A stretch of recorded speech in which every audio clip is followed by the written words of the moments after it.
Nous sommes trop épuisés par le mariage de ta sœur pour assister à ta prestation de serment. Ce n'est qu'un emploi au gouvernement de toute façon. C'était le SMS que ma mère m'avait envoyé 5 minutes avant que je ne sorte pour rencontrer le juge en chef. Il pensait que j'étais une simple clerc. Il n'avait aucune idée que j'étais sur le point de devenir la plus jeune juge fédérale de New York. Et il ne savait certainement pas que l'homme qui payait leur journée au spa était sur le point d'être jugé dans ma salle d'audience. Avant de vous raconter comment j'ai fait tomber le marteau sur ma propre famille, dites-moi d'où vous regardez dans les commentaires ci-dessous. Cliquez sur j'aime et abonnez-vous si vous avez déjà dû réussir malgré les personnes qui vous ont élevé. Mon nom est Nia Broxé, à 36 ans, je me tenais devant le miroir en pied dans la salle d'attente du tribunal Thurgood-Marshall. La soie noire et lourde de la robe judiciaire me paraissait fraîche sur la peau. Ce n'était pas seulement un uniforme. C'était une armure. Aujourd'hui était le grand jour. L'aboutissement de 12 ans de nuit sans sommeil, de dettes d'études de droit et d'une lutte acharnée dans un système qui n'avait pas été conçu pour les femmes qui me ressemblaient. J'ai lissé les plis de la robe, les mains fermes, mais le cœur martelant mes côtes. Sur la table de toilette, mon téléphone a vibré, puis a vibré encore et encore. Une vibration incessante et joyeuse qui brisait le silence solennel de la pièce. J'ai jeté un coup d'œil à l'écran. C'était la discussion de groupe familial intitulée La dynastie Brox. Les photos inondaient l'écran. Keisha, ma sœur cadette, tenant une coupe de champagne sur un yacht. Ma mère Patrice montrant un nouveau chapeau de créateur. Mon père Desmond riant avec Brad, mon nouveau beau-frère blanc. Ils avaient l'air radieux. Ils avaient l'air riches. Ils avaient l'air de n'avoir aucun souci au monde. Puis est venu le message direct de ma mère. La bulle est apparue et j'ai retenu mon souffle bêtement, espérant un bonne chance ou un « nous sommes en route ». Au lieu de cela, j'ai lu les mots qui allaient rompre le dernier fil de ma patience. Nia, chérie, ne nous attends pas à l'aéroport. Nous ne venons pas. Les festivités du mariage à Martha S. Vineyard ont duré tard hier soir, et honnêtement, nous sommes tous trop épuisés pour prendre l'avion vers DC en ce moment. Brad nous a offert une journée au spa pour récupérer.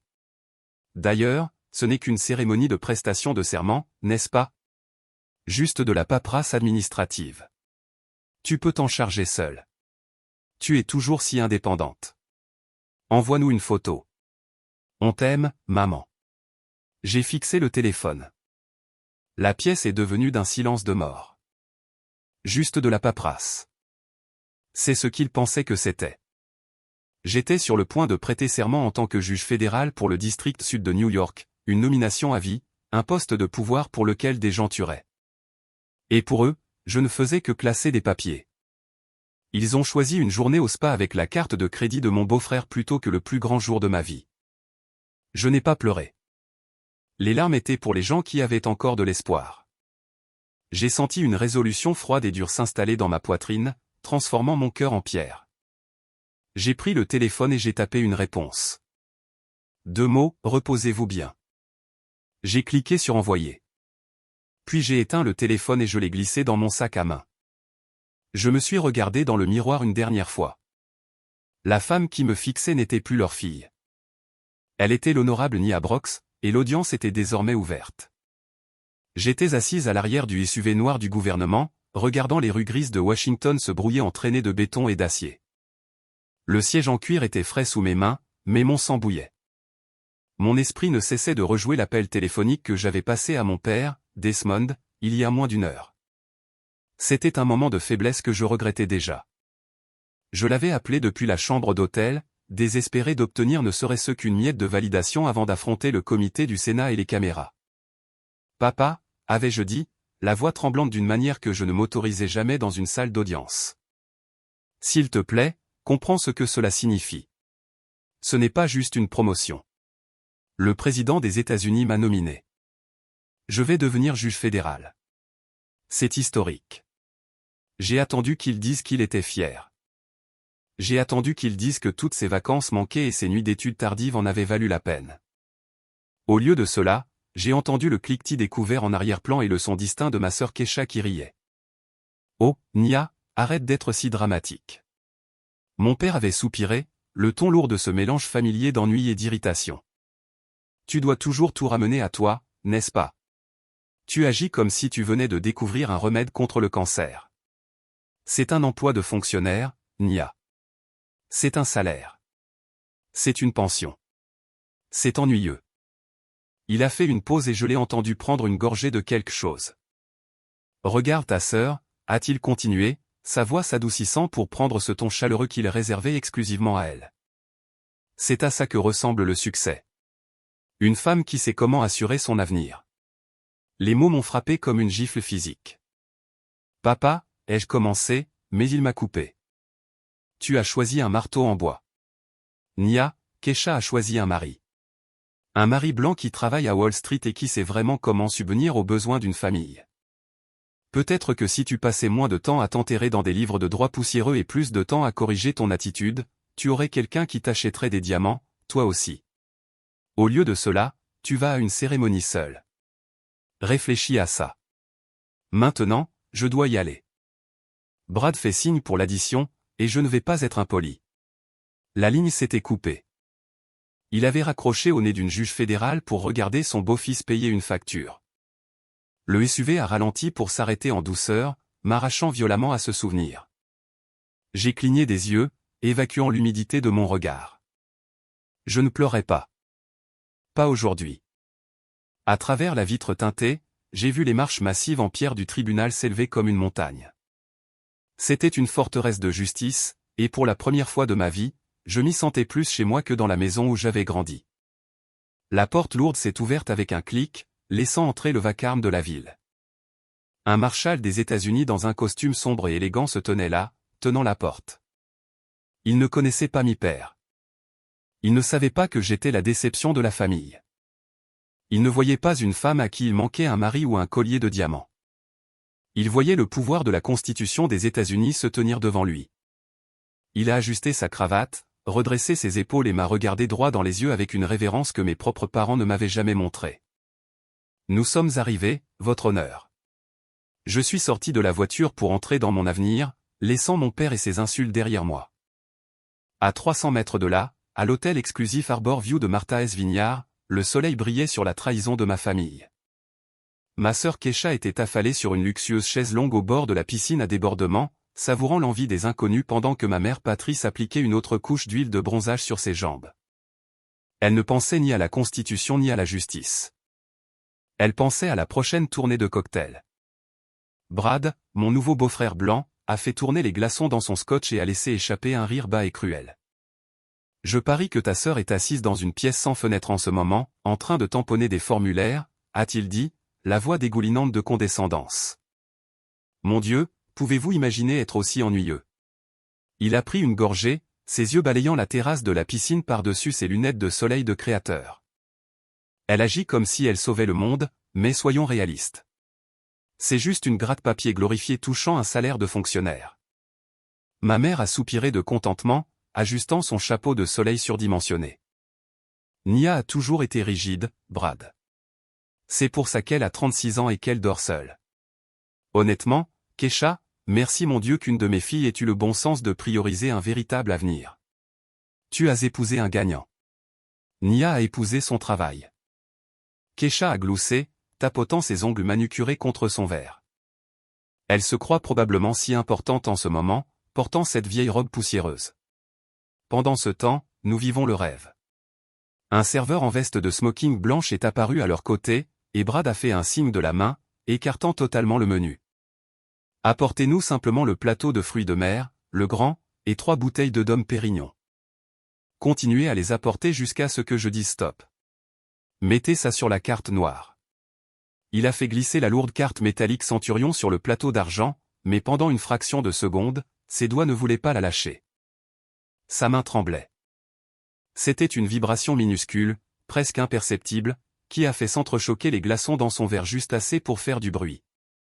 Son téléphone a vibré violemment contre sa cuisse. Brad l'a sorti, protégeant l'écran de Kesha avec son corps.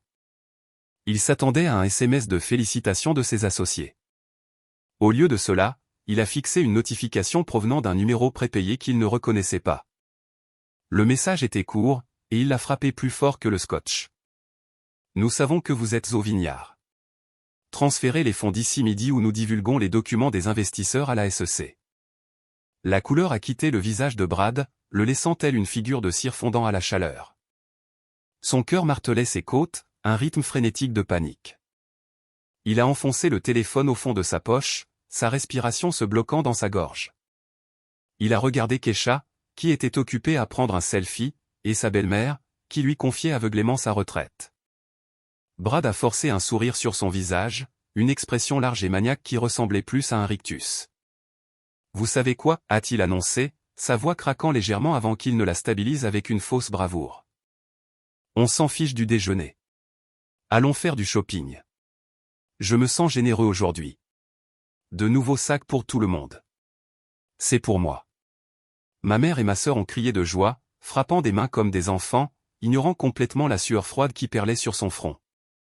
Les lourdes portes en chêne de la salle d'audience cérémonielle se sont ouvertes avec un gémissement qui résonnait comme l'histoire en train de s'écrire. Un silence s'est abattu sur la pièce, instantané et absolu. Alors que je franchissais le seuil, le froissement du tissu a rempli l'air. 300 personnes se sont levées d'un seul mouvement. Des sénateurs en costume gris anthracite, d'éminents juristes dans leurs robes, le procureur général des États-Unis. Ils se sont tous levés pour moi. Une mère de pouvoir et d'influence se levant pour rendre hommage à la jeune fille du quartier calme de DC. J'ai descendu l'allée centrale, le sol en marbre frais et solide sous mes talons. Mon cœur battait à un rythme régulier contre mes côtes. J'ai gardé le regard droit, le menton haut, jusqu'à ce que j'atteigne le devant de la tribune. C'est alors que le monde a semblé basculer sur son axe. À ma droite, le premier rang était délimité par une corde de velours.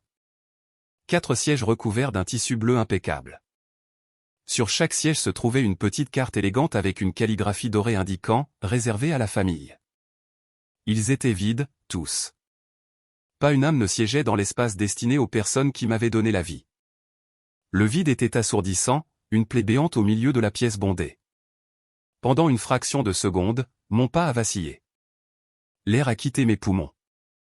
J'ai senti le fantôme d'une petite fille en moi, attendant que son père lève les yeux de son journal, attendant que sa mère arrête de louer sa sœur assez longtemps pour la remarquer. L'humiliation brûlait derrière mes yeux. Ils n'étaient vraiment pas venus.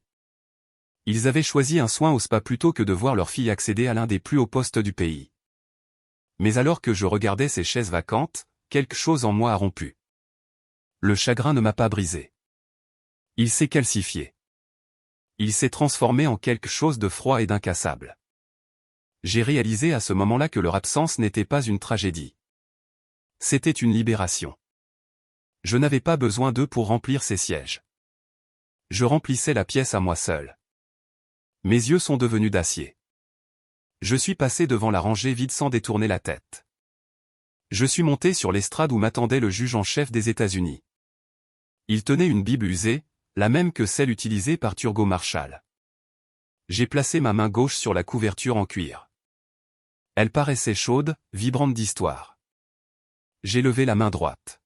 « Répétez après moi », a dit le juge en chef, la voix grave et bienveillante. Moi, Nia Brox, ai-je dit. Ma voix n'a pas tremblé.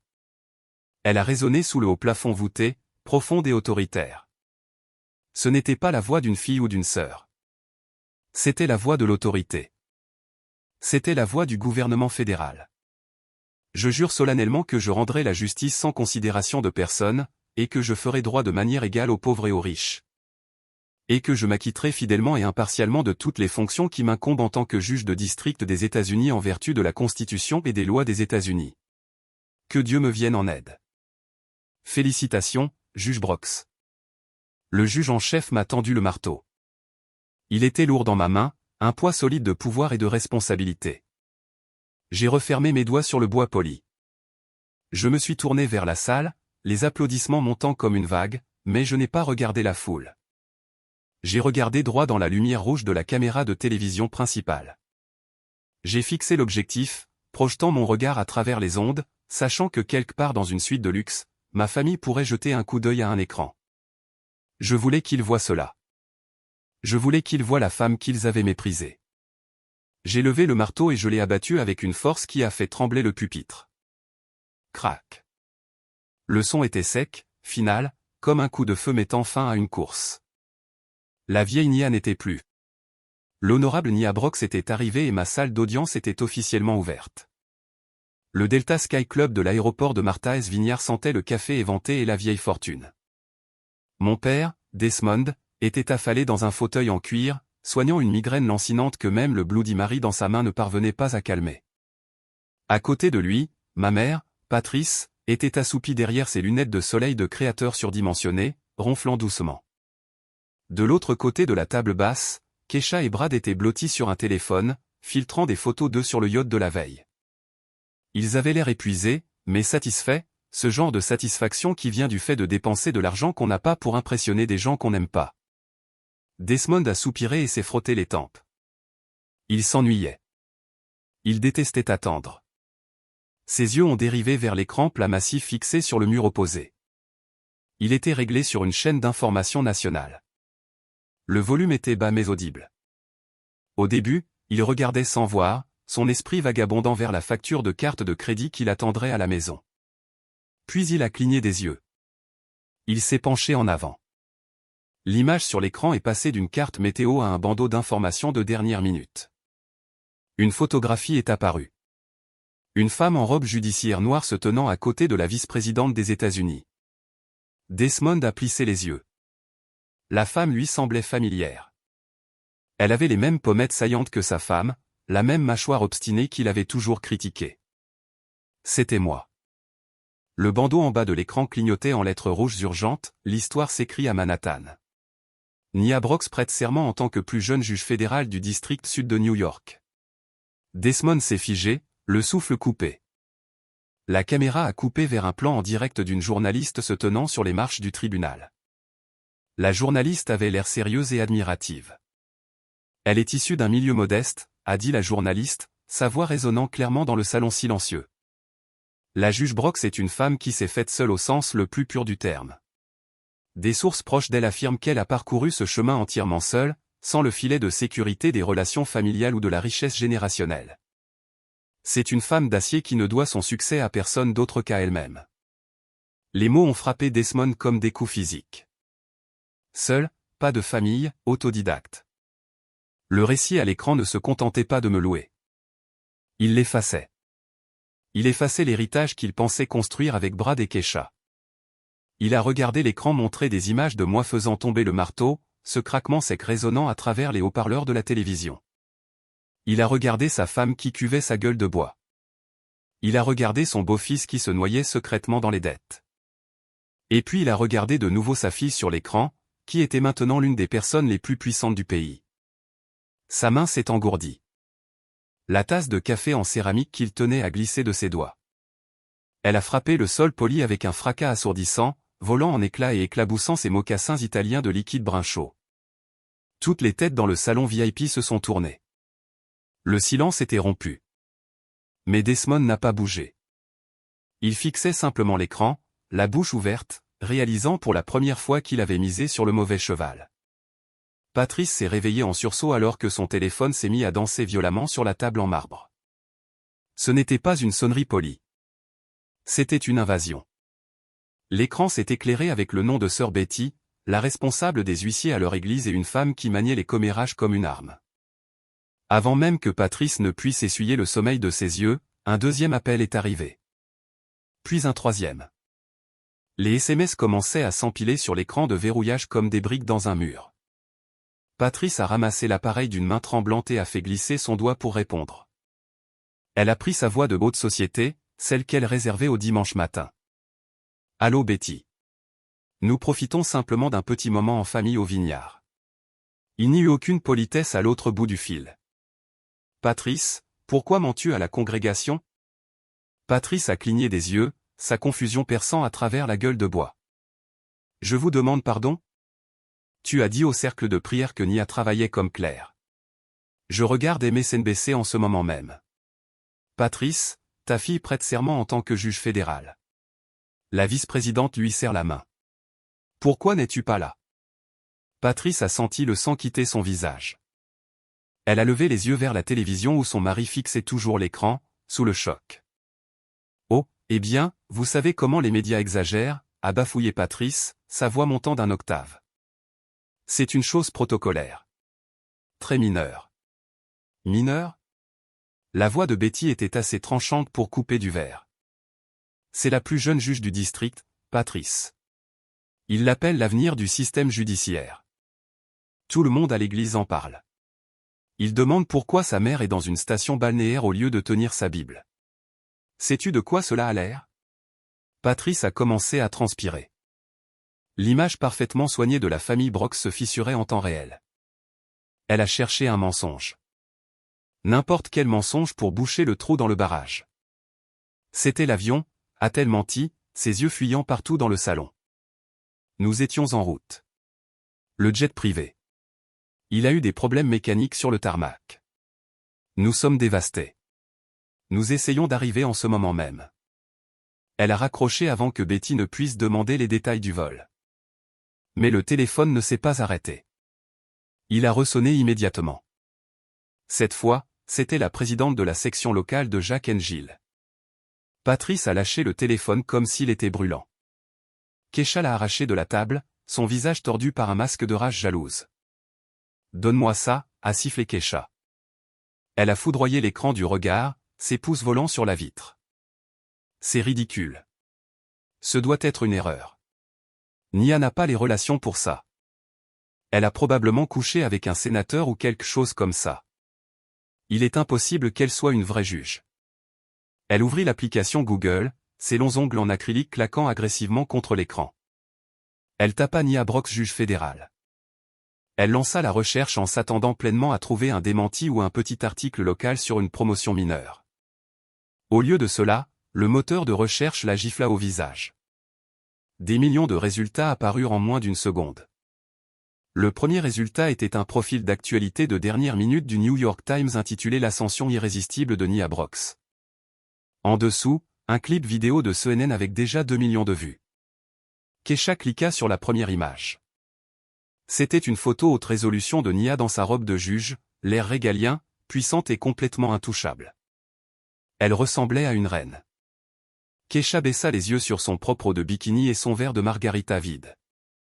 Pour la première fois de sa vie, l'enfant chéri se sentait comme un simple plaquage en or à côté d'un diamant massif.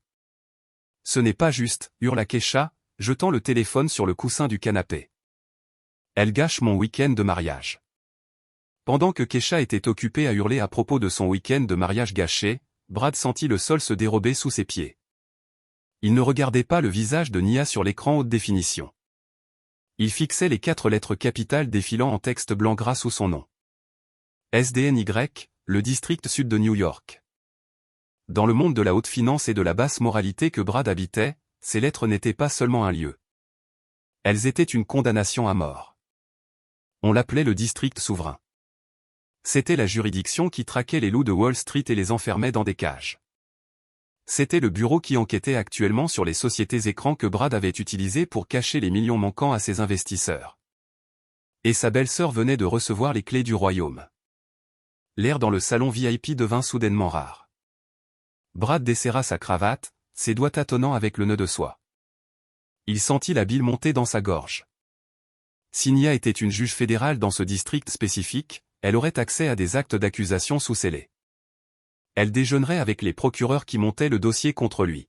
« Je dois aller aux toilettes », marmonna Brad. Il n'attendit pas de réponse. Il s'élança du canapé, manquant de renverser un serveur portant un plateau de mimosa. Il poussa la porte des toilettes privées et enclencha le verrou d'une main tremblante. Dès qu'il fut seul, la façade s'effondra. Il s'affaissa contre le meuble lavabo en marbre, son souffle sortant par petites bouffées saccadées. Il sortit brusquement son téléphone de sa poche et composa le numéro de son avocat. L'appel fut pris à la première sonnerie. « L'as-tu vu » chuchota Brad, sa voix résonnant sur les murs carrelés. « Dis-moi que tu as vu les nouvelles. »« Je l'ai vu, Brad. » La voix de l'avocat était tendue. « Est-elle réelle » demanda Brad, les yeux écarquillés et frénétiques dans le miroir. Est-elle vraiment sur le siège ou est-ce juste un non-sens protocolaire? A-t-elle accès au dossier d'enquête actif? C'est-elle pour les comptes aux Caïmans? Nous vérifions Brad, mais cela semble légitime. Les juges fédéraux ont une habilitation étendue. Si votre nom traverse son bureau, elle verra tout. Brad sentit ses genoux se dérober. Il agrippa le bord de l'évier si fort que ses articulations devinrent blanches. Cela n'était pas censé arriver. Nia était la discrète, l'échec, celle dont personne ne s'inquiétait. Soudain, un poing lourd frappa contre la porte de la salle de bain, faisant sursauter Brad. « Chérie, ça va là-dedans ?» La voix de Kesha perça à travers le bois, étouffée mais insistante. « Tu dois venir voir ça. » Ils interviewent l'ancien patron de Nia du bureau du procureur de district. Il raconte comment elle a fait condamner ce gars d'un fonds spéculatif l'année dernière. Brad ferma les yeux très fort. La pièce tournait. Il s'éclaboussa le visage d'eau froide, essayant de chasser la terreur. Il prit une grande inspiration, forçant son rythme cardiaque à ralentir. Ricanement, il ne pouvait pas les laisser le voir transpirer. Pas encore. Il avait besoin de leur argent pour boucher le trou avant que le navire ne coule. Il attrapa une serviette en papier et s'essuya le visage. Il ajusta son col et s'entraîna à sourire dans le miroir. C'était un sourire fragile, mais cela ferait l'affaire. Il déverrouilla la porte et sortit dans le salon. Kesha l'attendait, le visage rouge d'indignation. Brad s'avança, essuyant ses paumes humides sur son pantalon de créateur. Il força un rire qui ressemblait au craquement de feuilles mortes. « Ne t'inquiète pas pour ça, chérie, dit-il, la voix stable mais creuse. » Les lustres en cristal de la salle de réception du palais de justice Daniel Patrick Moynihan jetaient une lueur dorée et chaleureuse sur la pièce. Je me tenais dans un cercle de 3 sénateurs et du doyen de la faculté de droit de Columbia, discutant des nuances de la réforme des peines. Pour la première fois de ma vie, je n'étais pas la fille discrète dans le coin. J'étais le centre de gravité. L'air sentait l'eau de Cologne coûteuse et le pouvoir. Je pris une gorgée d'eau pétillante, savourant le moment jusqu'à ce que le téléphone dans ma pochette commence à vibrer avec l'insistance d'une guêpe en colère. Je regardais en bas. C'était une demande FaceTime de papa. Je m'excusais avec un hochement de tête poli et me retirais dans une alcôve tranquille encadrée par d'énormes piliers de marbre. Je pris une inspiration, composai mon visage en un masque de neutralité judiciaire et appuyai sur le bouton vert. Le visage de Desmond remplit l'écran. L'arrière-plan était un flou de mouvement, probablement un taxi ou une navette. Il avait l'air débraillé, le front brillant de sueur, les yeux écarquillés par un mélange de panique et d'indignation. Il n'y eut pas de bonjour, pas de félicitations, juste une accusation immédiate et essoufflée. « Nia, pourquoi au nom de Dieu ne nous as-tu pas dit que c'était aussi important ?» Sa voix était minuscule à travers le haut-parleur, mais assez forte pour que je baisse instinctivement le volume. « Nous avons vu les nouvelles, Nia. Tu es partout sur CNN. Les gens appellent à la maison, l'évêque a appelé. Tu nous as fait passer pour des imbéciles. Pourquoi as-tu minimisé cela? Tu as dit que c'était juste une prestation de serment. » Je fixai l'écran, mon expression impassible. Je n'ai rien minimisé, papa. Tu as arrêté d'écouter. Il agita la main avec mépris comme s'il chassait ma réalité. Cela n'a plus d'importance maintenant. Nous sommes dans un taxi en direction de l'aérodrome privé. Nous affrétons un vol. Nous serons à DC dans 2 heures. Envoie une voiture nous chercher à Reagan et dis aux organisateurs de laisser la nourriture sortie. Nous venons fêter ça. Nous allons arranger ça. L'audace était à couper le souffle. Il pensait pouvoir simplement affréter un avion et revenir dans ma vie parce que les caméras tournaient. Il voulait faire partie du tour d'honneur après avoir refusé de courir la course. Je crains que ce ne soit impossible, papa. Dis-je d'une voix fraîche et lisse comme du verre poli. Ne sois pas mesquine, Nia. La voix de ma mère cria hors écran. Dis-leur simplement que tes parents arrivent. Ils feront de la place. Je ne discutais pas. Je ne haussais pas la voix. Je tapais simplement sur l'écran et basculais la vue de la caméra. Je balayais lentement la pièce avec le téléphone. Je leur montrais les plafonds voûtés. Je leur montrais le procureur général riant près du buffet. Et puis je zoomais sur les portes. Voyez-vous ces hommes en costume sombre près de l'entrée? Demandai-je, passant sur les agents au visage de pierre avec des oreillettes. C'est le détachement du secret service pour la vice-présidente. Tout cet étage est une zone de sécurité fédérale. Je ramenai la caméra sur mon visage. La liste des invités pour cette réception a été finalisée et vérifiée par le FBI il y a 3 semaines. Chaque personne dans cette pièce a dû obtenir une habilitation de sécurité pour passer le hall d'entrée. Vous n'êtes pas sur la liste, papa. Vous ne pouvez pas simplement entrer ici. Si vous vous présentez, les marshals vous retiendront. La bouche de Desmond s'ouvrit.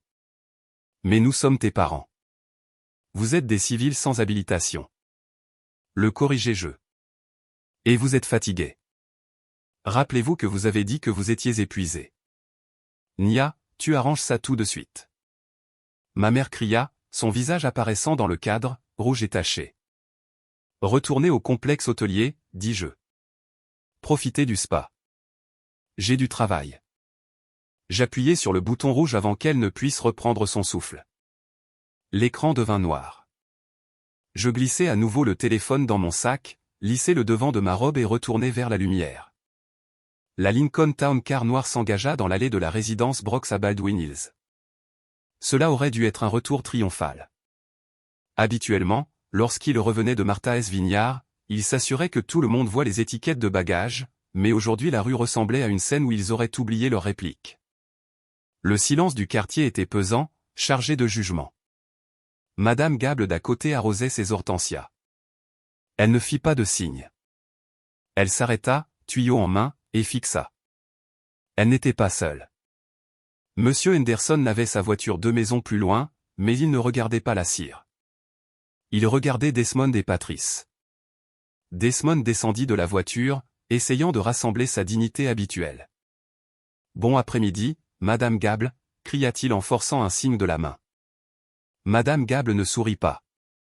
Elle s'avança jusqu'à la limite de la propriété. L'eau de son tuyau créait une flaque de boue près des chaussures italiennes de Desmond. « J'ai vu Nia sur CNN, dit-elle, la voix assez forte pour que tout le pâté de maison entende. Elle était magnifique, comme une reine. » Oui, eh bien, bégaya Patrice, ajustant ses lunettes de soleil pour cacher ses yeux. Nous sommes si fiers. Nous étions justes. Vous étiez juste à un spa. Madame Gable l'interrompit. Le reporter a dit que sa famille était indisponible. Indisponible. Imaginez ça. Vous deux parliez toujours de l'excellence noire, mais quand votre propre fille entre dans l'histoire, vous êtes trop occupé à boire des mimosas avec votre riche gendre pour vous présenter.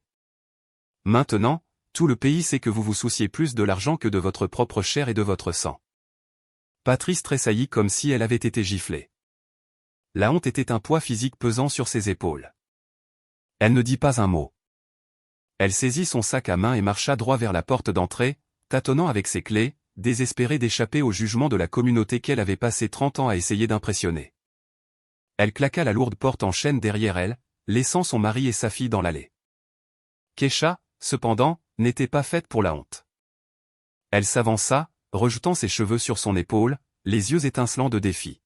« Nous avons des vies à vivre, Madame Gable. » Trancha Keisha. Brad travaille dur. Il gagne des millions. Nous avons le droit de profiter de notre argent. Ce n'est pas parce que Nia a décidé de prendre un emploi gouvernemental ennuyeux que le monde s'arrête de tourner. Mon mari nous traite comme de la royauté. Peut-être devriez-vous vous inquiéter de votre propre jardin. Madame Gable secoua simplement la tête.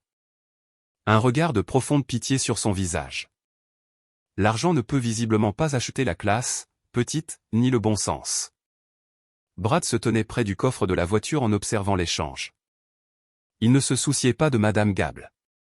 Il ne se souciait pas des ragots du quartier. Il regardait la maison elle-même. C'était une structure moderne du milieu du siècle, spacieuse, entièrement payée, située sur un terrain de premier choix. Zillow estimait sa valeur à 2,5 millions de dollars. Il fit le calcul dans sa tête. 2,5 millions plus les comptes de retraite de Desmond. Cela pourrait suffire. Cela pourrait être juste assez pour couvrir l'appel de marge sur la société écran avant que les auditeurs de la SEC ne commencent à creuser. Avant que la juge Nia Brooks ne commence à poser des questions, il regardait la maison non pas comme un foyer familial mais comme une bouée de sauvetage. Il avait besoin de cette valeur nette et il en avait besoin d'ici lundi matin. « N'écoute pas ce qu'ils disent, papa, » dit Brad, plaçant une main lourde sur l'épaule de Desmond. Sa voix était lisse, prédatrice. Ils sont juste jaloux. Entrons. Nous devons parler de votre avenir. J'ai une opportunité d'investissement qui va faire disparaître tout ce bruit. Le silence dans la salle à manger était étouffant. Les restes d'un dîner somptueux gisaient intacts sur les assiettes au bord doré. Mon père, Desmond, fixait son verre de vin, ressemblant à un homme qui venait de perdre une bagarre. Ma mère, Patrice, tamponnait ses yeux gonflés avec une serviette en lin. L'humiliation de l'allée flottait encore dans l'air, épaisse et suffocante. Ils étaient la famille Brox. Ils étaient censés être la royauté dans ce quartier. Maintenant, ils étaient la risée de tous. Brad était assis en bout de table, les observant avec le calcul froid d'une vipère attendant de frapper. Il savait exactement sur quel bouton appuyer. Il prit une gorgée de son vin et reposa le verre avec un clic sec qui fit sursauter tout le monde. « Arrêtez de les laisser vous atteindre, » dit Brad, sa voix lisse et autoritaire. « Cette femme d'à côté n'est personne. Elle est jalouse. Ils sont tous jaloux. Et vous savez pourquoi ? Parce que vous avez quelque chose qu'ils n'auront jamais. » Desmond leva les yeux, le regard terne. « Nous avons la honte, Brad. Voilà ce que nous avons. Ma propre fille ne m'a même pas laissé entrer dans son bâtiment. Le monde entier pense que nous sommes des monstres. Nia a un titre. » répliqua Brad, se penchant en avant, ses yeux bleus intenses. « Elle a une robe, un marteau, et un salaire de fonctionnaire. C'est mignon. Mais soyons réalistes sur ce à quoi ressemble réellement le pouvoir dans ce pays. Le pouvoir, c'est le capital. Le pouvoir, c'est d'être capable d'acheter et de vendre des gens comme Nia 10 fois. » Il fit une pause, laissant ses paroles pénétrer. Il mit la main dans la poche de sa veste et en sortit un document plié. Il le fit glisser sur la table en acajou vers Desmond. « Je n'allais pas aborder le sujet ce soir, » mentit Brad sans sourciller. « C'est strictement confidentiel, une opportunité interne pour les partenaires principaux seulement. Mais voyant à quel point vous souffrez, je ne peux pas rester assis à regarder. Je veux vous aider à retrouver votre dignité. » Desmond jeta un coup d'œil au papier. C'était beaucoup de jargon juridique complexe, mais les chiffres ressortaient. « Qu'est-ce que c'est ? » demanda Desmond. « C'est un pré-relais pour une fusion technologique en difficulté. » expliqua Brad, sa voix baissant d'un ton pour devenir un chuchotement conspirateur. « Cela se clôture dans 30 jours. Le rendement garanti est de 2 cents%. » Keisha eut le souffle coupé. 200%. Brad, c'est impossible. C'est impossible pour les gens normaux. Brad la corrigea, souriant à sa femme. Pour les gens comme nous qui savent comment se joue le jeu, c'est un mardi ordinaire. Pensez-y, papa. Nia pense qu'elle est meilleure que vous parce qu'elle a l'autorité. Mais si vous faites ce mouvement, en un mois, vous aurez triplé votre valeur nette. Vous ne serez pas seulement riche. Vous serez intouchable. Vous pourrez donner une aile à l'hôpital. Vous pourrez acheter un siège au conseil municipal. Vous pourrez montrer à Nia et à chaque voisin de cette rue que c'est vous qui dirigez vraiment les choses. Desmond regarda le papier, puis sa femme. Il vit la faim dans les yeux de Patrice, le besoin désespéré d'être envié à nouveau.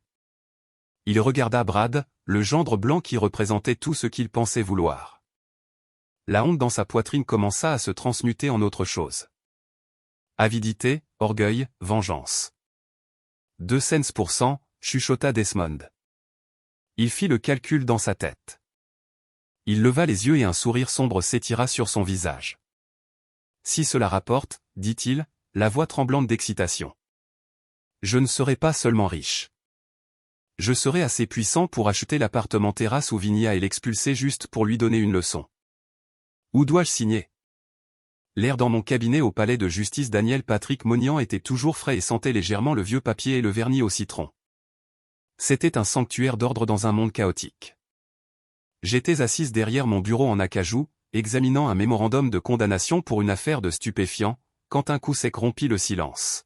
« Entrez » appelai-je sans lever les yeux.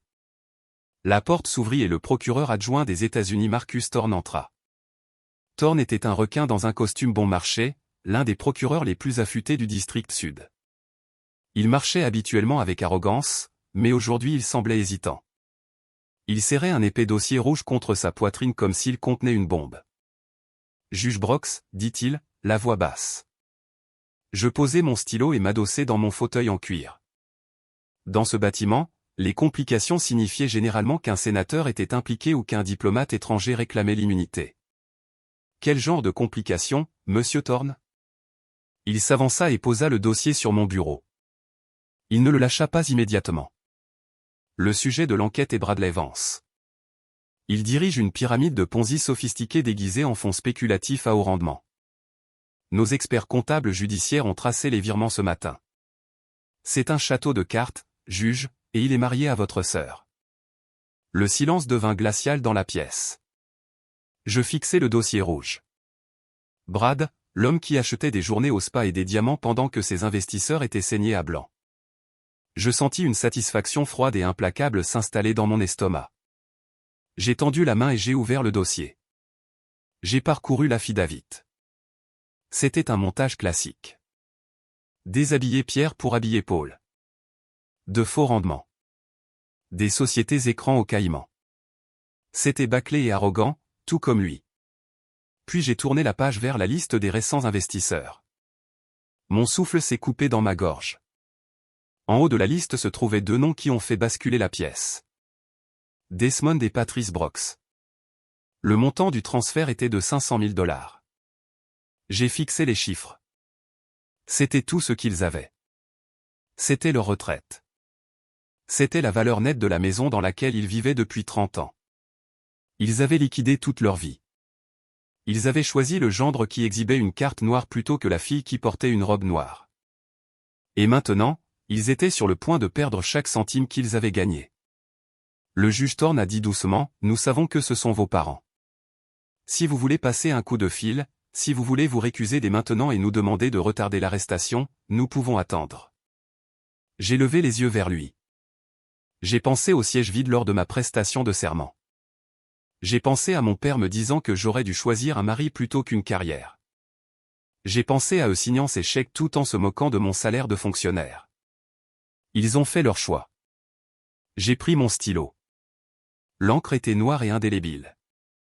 J'ai signé le mandat d'une main ferme. Exécutez le mandat, monsieur Thorne, ai-je dit d'une voix plate et dure. Ne les prévenez pas. Ne tardez pas. Suivez la procédure à la lettre. Je veux que vous le preniez en flagrant délit. Thorne a haché la tête en reprenant le dossier. Bien, votre honneur. Il s'est retourné pour partir. Et monsieur Thorne, ai-je ajouté, assurez-vous que la presse soit là. Si ma famille veut passer à la télévision, donnons-leur un spectacle qu'ils n'oublieront jamais. L'horloge grand-père dans le couloir a sonné minuit, mais personne dans la maison des Brox ne dormait. La table de la salle à manger était couverte d'une avalanche de documents juridiques, d'actes hypothécaires, de formulaires de transfert de pension, de contrats de procuration contraignants. L'air était lourd d'une odeur de peur et de cupidité. Brad faisait les 100 pas sur le tapis perçant comme un tigre en cage. Il a vérifié sa Rolex pour la 10e fois en 5 minutes. Sa chemise était déboutonnée au col, révélant une sueur froide qu'il mettait sur le compte de l'humidité. Nous perdons notre chance, Desmond, a lancé Brad d'une voix tendue et urgente. Les marchés asiatiques ouvrent dans 12 minutes. Si ces fonds ne sont pas dans le pool de liquidité d'ici là, l'accord expire. Nous perdons les 200%. Nous perdons tout. Voulez-vous redevenir la risée du quartier, ou voulez-vous posséder le quartier? Desmond était assis en bout de table, serrant un lourd stylo plume. Sa main planait au-dessus de la ligne de signature de l'acte de sa maison. La maison qu'il avait mis 30 ans à payer. La maison qui était son seul véritable atout. Patrice a tendu la main et a touché son bras. Son visage était gris sans maquillage. Desmond. Chérie, attends, a-t-elle chuchoté, la voix tremblante. C'est la pension. C'est le 401K. C'est le toit au-dessus de nos têtes. Si ça tourne mal, nous serons à la rue. Peut-être devrions-nous appeler un avocat. Peut-être devrions-nous demander à Nia d'y jeter un œil. Ne t'avise pas de prononcer son nom, a hurlé Kesha de l'autre bout de la table. Elle a frappé la table de sa main, faisant sursauter les verres à vin en cristal. Nia? Tu veux demander de l'aide à Nia? La sœur qui nous a mis à la porte de sa fête. La sœur qui pense que nous sommes des moins que rien. Maman, regarde mon mari. C'est un génie. C'est une légende de Wall Street. Il essaie de nous sauver et tu l'insultes. Kesha a tourné sa fureur vers sa mère, les yeux brillants d'arrogance. Tu n'as jamais cru en moi, maman. Tu as toujours pensé que Nia était l'intelligente. Eh bien, Brad est mon mari. Si tu ne signes pas ce papier, tu dis que tu n'as pas confiance en moi. Tu dis que tu choisis Nia plutôt que nous, encore une fois. La manipulation était magistrale. Patrice a tressailli comme si elle avait été frappée. Elle a regardé Brad, le gendre blanc qu'elle avait exhibé à l'église comme un trophée. Elle a regardé Kesha, son enfant chéri. Puis elle a regardé l'espace vide où se trouvait sa dignité avant que les voisins ne la voient descendre de cette voiture de luxe. Je vous fais confiance, a-t-elle chuchoté. Desmond a vu la capitulation de sa femme. Il a serré les dents. Il n'allait pas laisser sa fille le regarder de haut. Il allait être riche. Donne-moi le stylo, a dit Desmond. Il a signé son nom avec emphase. Puis il a signé la page suivante, et la suivante. Patrice a suivi, sa signature tremblante et petite. Dès que l'encre a touché la dernière page, Brad a arraché les documents de la table. Il n'a pas souri. Il n'a pas dit merci. Il a sorti son téléphone et a ouvert une application bancaire, ses pouces volant sur l'écran. Lancement du transfert, a-t-il mutonné, autorisation de la liquidation des actifs, virement vers le compte de holding. Il a appuyé sur l'écran une dernière fois. Une coche verte est apparue. L'argent était parti. 500 000 $. La valeur de la maison, la retraite, tout a été envoyé instantanément vers un compte numéroté aux îles Caïmans auquel Desmond Brooks ne pourrait jamais accéder. Brad a laissé échapper un long soupir frissonnant. Les couleurs sont revenues sur ses joues. Il a glissé le téléphone dans sa poche et a regardé ses beaux-parents. C'est fait, a dit Brad, sa voix tombant dans un murmure qui ressemblait à du soulagement, mais qui était en fait un adieu. Tu as fait ce qu'il fallait, Desmond. Va dormir. Demain, à ton réveil, nos vies seront complètement différentes. Préparez-vous à compter votre argent. L'horloge numérique rouge sur mon bureau indiquait 12h15 du matin. Le mandat était déjà entre les mains des agents de terrain du FBI. Ils se préparaient. Ils chargeaient les véhicules tactiques. Dans moins de 4 heures, ma famille se réveillerait face à un bélier. J'ai fixé le téléphone.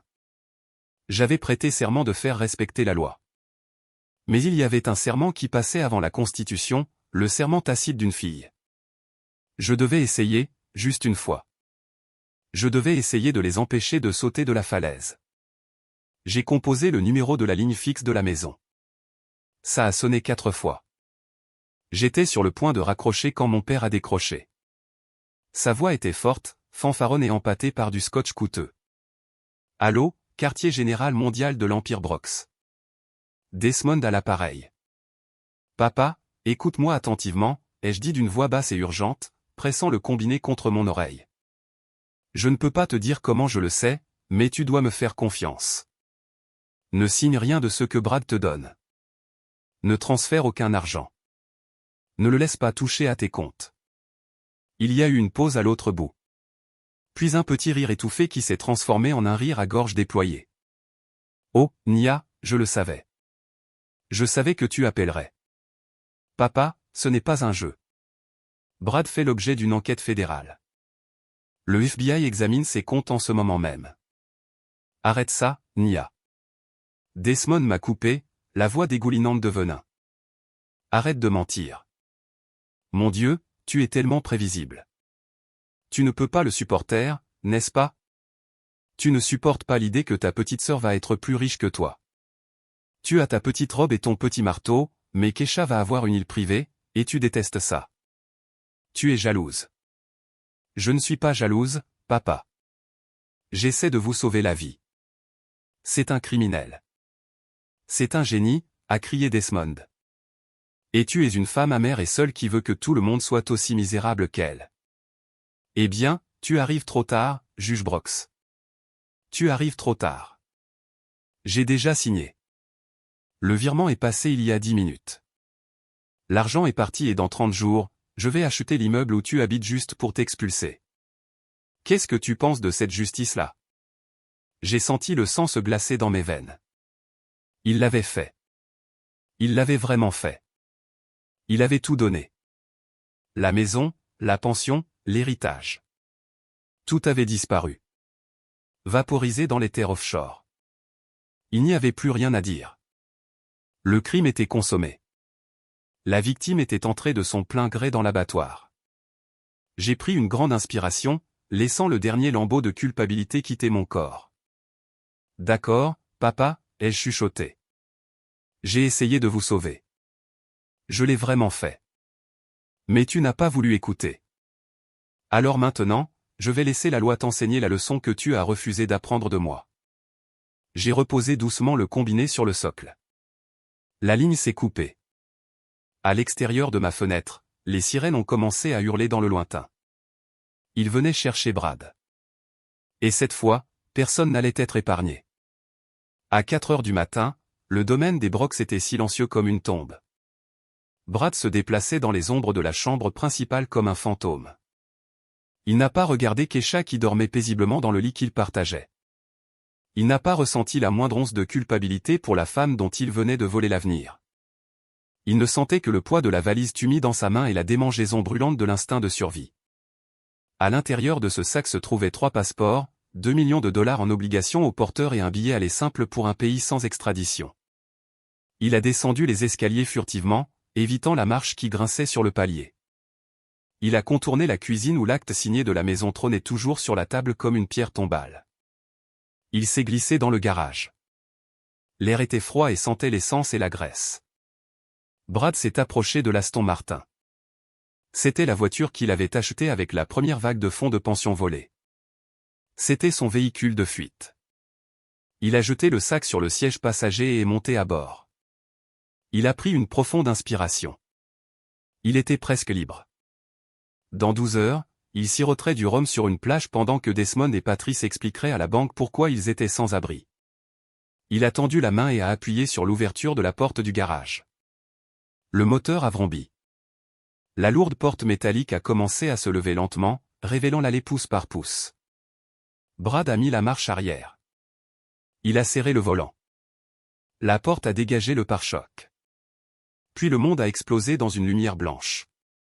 Des projecteurs, des faisceaux tactiques de haute intensité, ont percé l'obscurité, l'aveuglant instantanément. Brad a levé les mains pour protéger ses yeux, mais il n'y avait nulle part où regarder. La lumière était partout. Elle était absolue. C'était la fin. Agents fédéraux, sortez du véhicule. La voix a tonné dans un mégaphone, brisant le silence de la banlieue. C'était assez fort pour réveiller les morts. Cela a certainement réveillé les voisins. Bradley Vance, sortez les mains en l'air. Vous êtes entourés. Brad s'est figé. Son cœur frappait contre ses côtes comme un oiseau piégé. Il a cherché la poignée de la porte à tâtons, mais avant qu'il ne puisse bouger, la porte latérale du garage a volé en éclats. Des hommes en gilet pare-balles ont fait irruption, armes au poing, criant des ordres. À terre, maintenant. À terre. Ils l'ont traîné hors du siège en cuir. Il a frappé violemment le béton froid. Un genou s'est pressé dans son dos, chassant l'air de ses poumons. Des menottes d'acier froid lui ont mordu les poignets. Il a haleté, crachant de la poussière et des graviers. À l'intérieur de la maison, les lumières se sont allumées, puis des cris. La porte d'entrée s'est ouverte brusquement. Desmond et Patrice ont dévalé l'allée dans leur pyjama en soie, le visage masqué par le sommeil et la confusion. Keisha courait derrière eux, serrant une robe de chambre autour d'elle. « Qu'est-ce qui se passe ?» a crié Desmond, la voix brisée. « Lâchez-le. C'est mon gendre. » Mais personne n'écoutait. Desmond s'est arrêté net. Il a regardé un agent relever Brad. Le Golden Boy était couvert de graisse. Sa lèvre saignait, et il regardait Desmond, non pas avec amour, mais avec la haine pure d'un homme qui vient d'être pris au piège. Le soleil s'est levé sur le domaine des Brox, mais il n'a apporté aucune chaleur. L'allée était une mer de gyrophares bleus. L'intérieur de la maison était en train d'être disséqué. Des hommes en coupe-vent avec FBI floqués dans le dos étaient partout. Ils vidaient les tiroirs. Ils emballaient des dossiers. Ils débranchaient l'ordinateur où Desmond avait cédé sa vie quelques heures plus tôt. Desmond se tenait au milieu du salon, tremblant.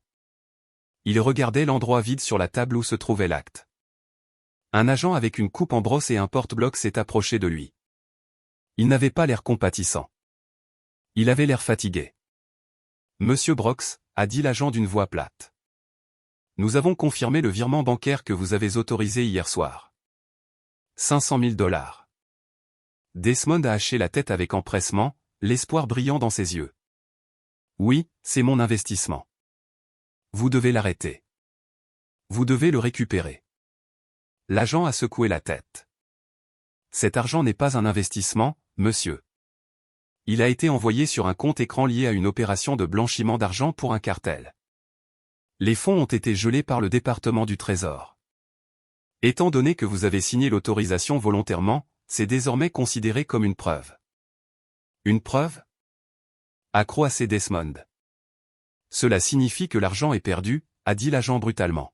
« Il fait l'objet d'une saisie civile. Vous n'en reverrez probablement jamais un centime.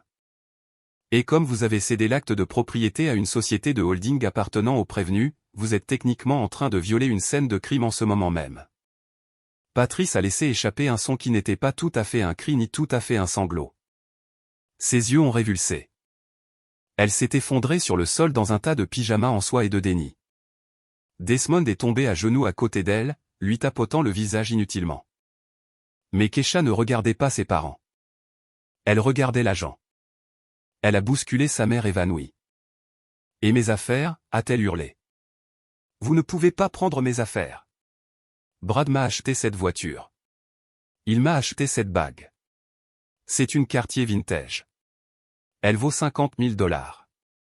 Vous ne pouvez pas y toucher. » L'agent a regardé Keisha. Il a regardé le SUV clinquant dans l'allée qui était en train d'être accroché à une dépanneuse. Puis il a regardé l'énorme rocher à son doigt. Il a laissé échapper un petit rire sec. « Madame, l'Aston Martin est en leasing.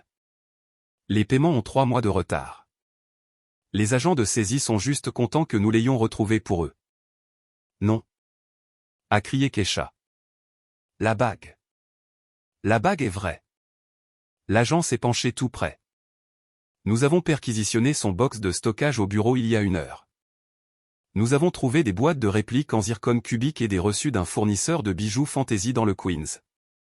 Cette bague est en verre et en laiton plaqué or. Si j'étais vous, je l'enlèverais avant qu'elle ne vous rende le doigt vert. » Keisha s'est figée. Elle a regardé sa main. Sous la lumière crue des stroboscopes de la police, elle l'a vu. L'anneau s'écaillait déjà. Une fine ligne de métal gris terne apparaissait à travers l'or. Le diamant avait l'air trouble. Ce n'était pas un symbole de richesse. C'était un morceau de verre, tout comme sa vie.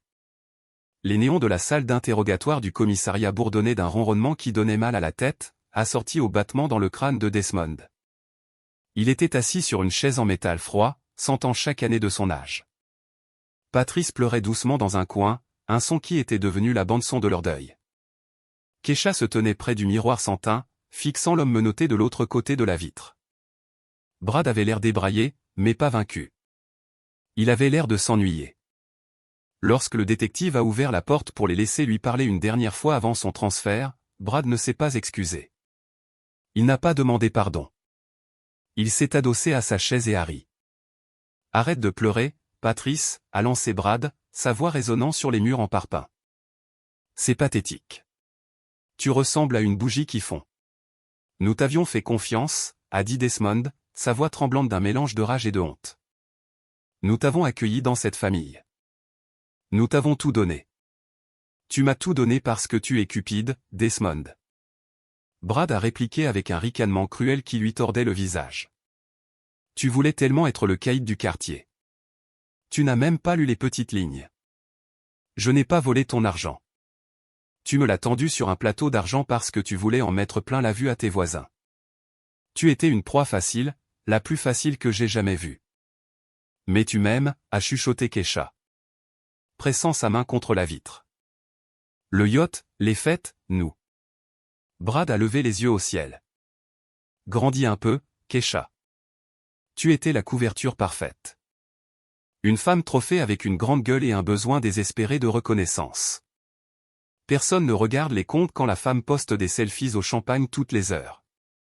Tu étais un accessoire, un mannequin, et maintenant tu ne me sers plus à rien. Desmond a senti l'air quitter ses poumons. Il a regardé cet homme, ce sauveur blanc qu'il avait adoré au détriment de sa propre chair et de son sang. Puis l'image de Nia a traversé son esprit. Nia debout seule dans cette salle d'audience. Nia le prévenant au téléphone. Il avait jeté un diamant pour ramasser un morceau de verre brisé. Il avait traité sa brillante fille d'échec et remis son héritage à un prédateur. Soudain, la porte s'est ouverte et un homme dans un costume coûteux est entré, portant une mallette. Il a ignoré les femmes en pleurs et a regardé droit vers Brad. Garde la bouche fermée, Brad, a ordonné l'avocat. Ça vient de se compliquer. L'État abandonne les charges parce que les fédéraux prennent la juridiction. Ça part au district sud de New York. Desmond a levé les yeux, écarquillé. District sud. L'avocat a haché la tête d'un air sombre. Oui, le tribunal fédéral. On parle de 20 ans minimum, à moins qu'on puisse trouver un juge compréhensif pour accorder une caution ou supprimer les preuves. Mais le dossier vient d'être attribué à la nouvelle nommée du district, une certaine Brox, une dure à cuire. Le nom est resté suspendu dans l'air comme une lame de guillotine. Desmond et Patrice ont croisé leurs regards. Leurs visages ont blêmi. Ce n'était pas seulement un juge. C'était leur jour du jugement. Nia. A chuchoté Patrice. Le palais de justice Daniel Patrick Moynihan dominait Foley Square comme une forteresse de granit et de verre, un monument à l'autorité absolue du gouvernement fédéral. Mes parents et ma sœur sont descendus d'un taxi jaune au pied des marches, ne ressemblant en rien à la famille de la haute société qu'ils prétendaient être. Patrice portait encore ses vêtements de la veille, son maquillage étalé en traînées sombres de désespoir. La chemise de Desmond n'était pas rentrée, son visage était gris de fatigue. Kesha avait l'air petite et fragile sans son faux diamant pour la rassurer. Ils ont gravi les marches massives en pierre, bousculant des avocats en costume à $3000 et des greffiers transportant des boîtes de preuves, leur désespoir émanant d'eux comme des vagues de chaleur. Ils ont heurté le point de contrôle de sécurité comme un oiseau heurte une vitre. Nom et rendez-vous ? A aboyé le marshal fédéral au détecteur de métaux, sa main posée nonchalamment près de son étui. C'était un mur de muscles et d'indifférence. Nous n'avons pas de rendez-vous, a haleté Desmond, essuyant la sueur de son front d'une main tremblante. Nous sommes la famille. Ma fille est la juge. Juge Brox. Nous devons la voir tout de suite. C'est une urgence. Le marshal n'a pas scié. Pas de rendez-vous, pas d'entrée. Reculez, monsieur. Ne me dites pas de reculer, a crié Desmond, sa voix se brisant sous l'hystérie. Savez-vous qui je suis ? Je suis Desmond Brox. Je suis le père de la juge Nia Brox. Elle aura votre badge si vous ne nous laissez pas passer. Appelez-la. Dites-lui que nous sommes là. Dites-lui que c'est son père. Dans le hall, les gens se sont arrêtés pour regarder. Le murmure des conversations s'est tu. Desmond faisait une scène, agitant les bras, essayant de forcer le passage à travers la barrière de velours. Deux autres marshals se sont avancés, le visage dur, bloquant le passage par l'intimidation physique. C'était humiliant. C'était pathétique. C'était exactement le genre de spectacle qu'il m'avait toujours accusé de donner. Puis les portes de l'ascenseur à l'autre bout du hall ont glissé avec un carillon qui a transpercé le bruit. Le son de talons claquant sur le marbre a résonné dans l'espace caverneux. La foule s'est écartée instinctivement. Je suis sorti dans le hall. Je portais ma robe judiciaire, la lourde soie noire ondulant légèrement alors que je bougeais, me transformant en quelque chose de plus qu'une simple femme. J'étais flanqué de 3 greffiers portant des classeurs et d'un adjoint au marshal qui marchait un pas derrière moi. Je tenais une pile de dossiers de cas contre ma poitrine comme un bouclier. Je me suis arrêté au centre du hall. Desmond s'est figé. Il m'a vu. Pendant un instant, le soulagement a envahi son visage, cru et laid. Il a ouvert la bouche pour m'appeler, pour me revendiquer, pour se servir de moi une dernière fois. Nia, merci m'ont dit.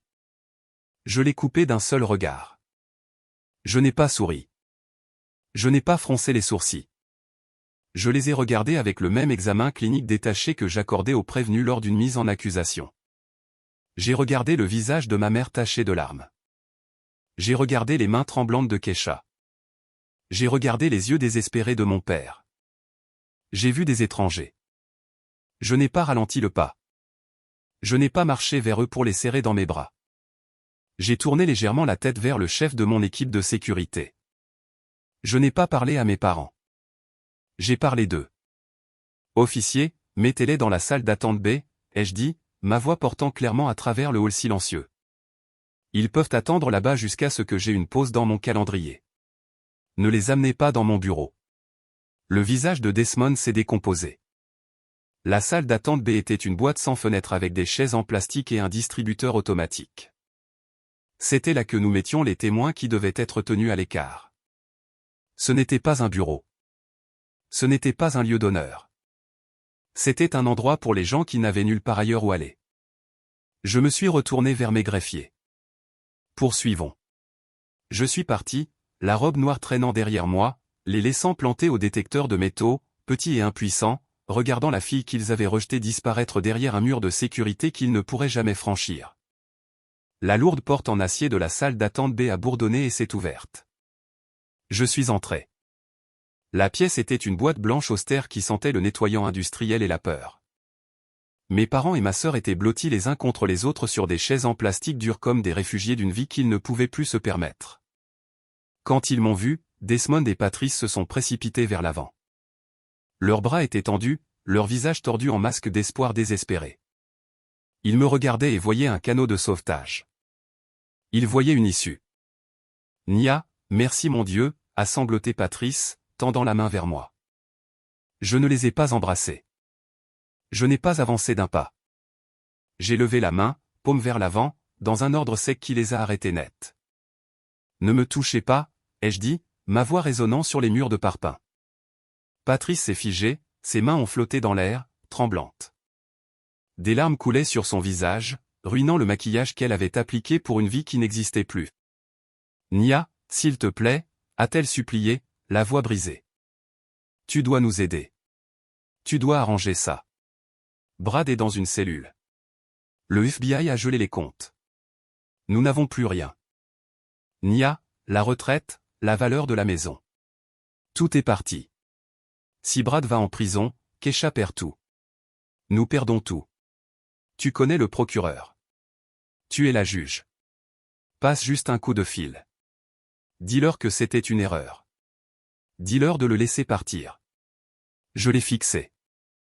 J'ai regardé la femme qui m'avait dit que ma carrière était ennuyeuse. J'ai regardé le père qui avait sacrifié son avenir parce qu'il voulait être plus riche que sa fille. Laissez-moi bien comprendre ceci, ai-je dit d'un ton clinique et froid. Vous avez manqué ma prestation de serment parce que vous étiez trop fatigué. Vous vous êtes moqué de ma carrière parce que ce n'était qu'un emploi au gouvernement. Et maintenant, vous voulez que j'utilise l'autorité de cet emploi pour faire obstacle à la justice.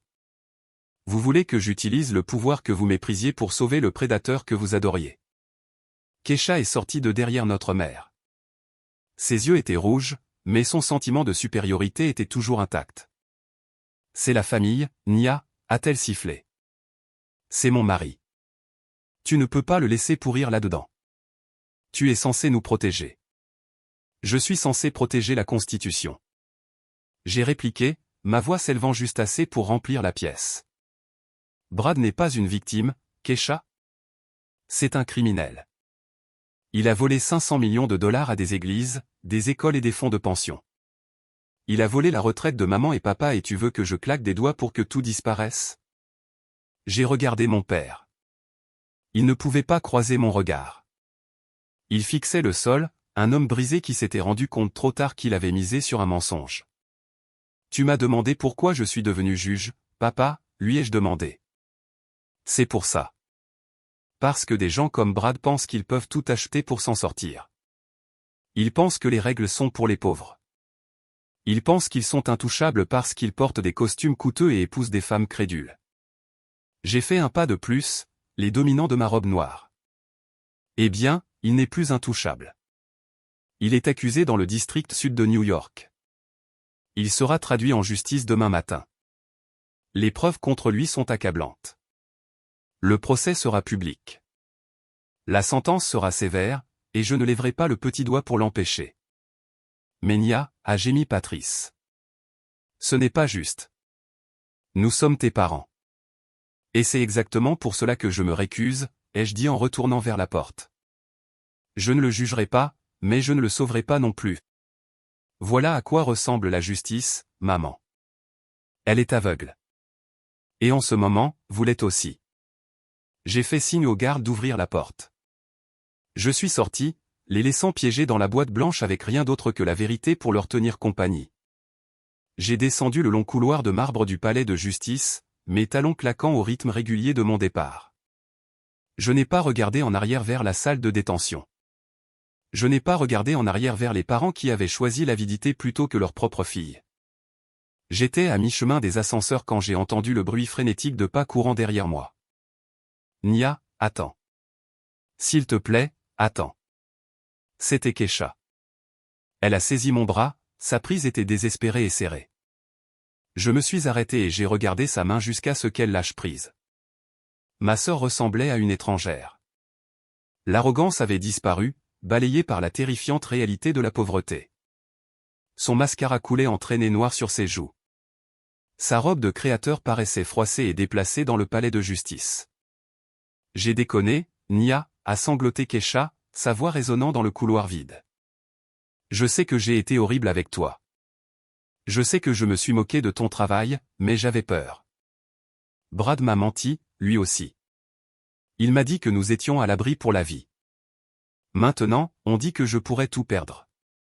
On dit que je pourrais être responsable de ses dettes. Elle a pris une inspiration, s'essuyant le nez du revers de la main. J'ai besoin d'un avocat, Nia. Un bon, pas un commis d'office. J'ai besoin de quelqu'un qui puisse séparer mes biens des siens. Mais les comptes sont gelés. Je ne peux accéder à aucune liquidité. S'il te plaît, Nia, tu es riche maintenant. Tu as un salaire fédéral. Prête-moi 50 000 $, juste un prêt. Je te rembourserai dès que je serai sur pied. Je l'ai fixé. Même dans sa ruine, elle ne comprenait toujours pas.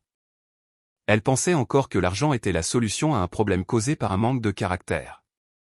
Elle me voyait toujours comme une ressource, pas comme une personne. J'ai fouillé dans ma mallette en cuir.